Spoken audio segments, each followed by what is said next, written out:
television, but they forgot about the cameras and the millions of people who were watching. There were just two people in love. The Duchess was famous for the Jaguar after my husband. She once said, "I love Jaguar more than anything else in the world," and after 35 years with the dog she had hundreds of pieces, which came from all over the world. "I have never met a more beautiful woman than Wallis," Edward wrote. "And I love giving her presents. She has given me so much happiness. I bought her Jaguars to say thank you."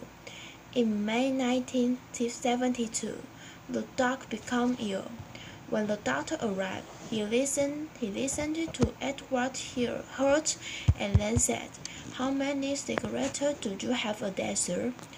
About 40 or 50, the dog replied. "But please don't ask me to stop. I have smoked for 60 years and I cannot change now."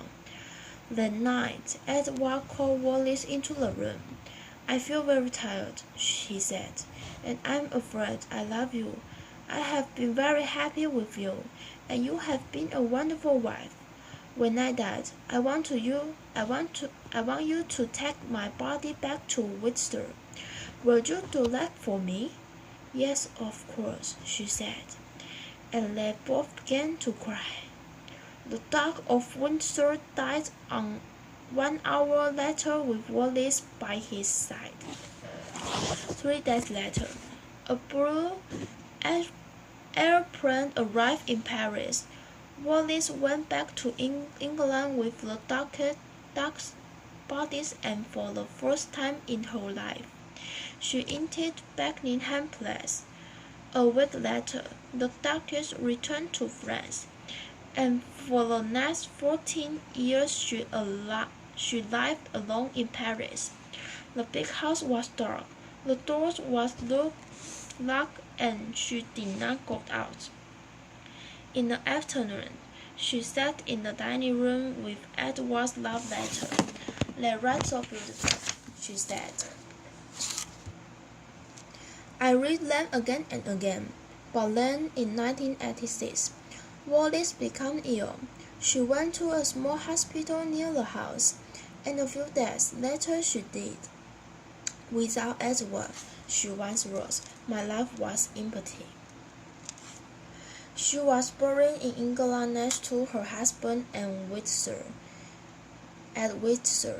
"It's a strong thing," one newspaper wrote. "When they were alive, the Duke and Duchess could never live in Britain. It was only in death that they could be there together." In 1970, 2 years before his death, Edward said, "There are some people who think that I was wrong to give away my crown, but they don't understand true love. When I was young, I lived in Buckingham Palace. I could have anything that I wanted, but I wasn't happy because my heart was empty. Then I met Wallis and everything changed. For half of my life I have lived here with the most beautiful woman in the world, and she is everything to me.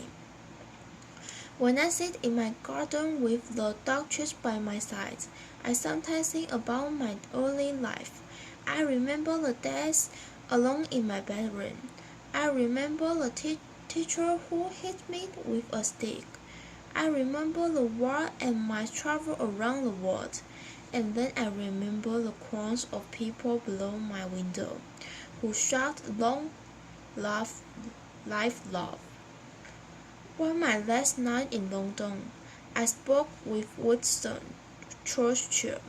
In the middle of our conversation, he said, "I think, sir, that the best things in life are free.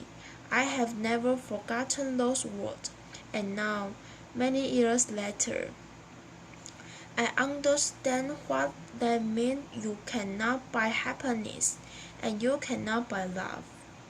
To be happy deep inside your heart is the most wonderful thing in the world. I have been a lucky man, and so I said, thank God for this and long life love.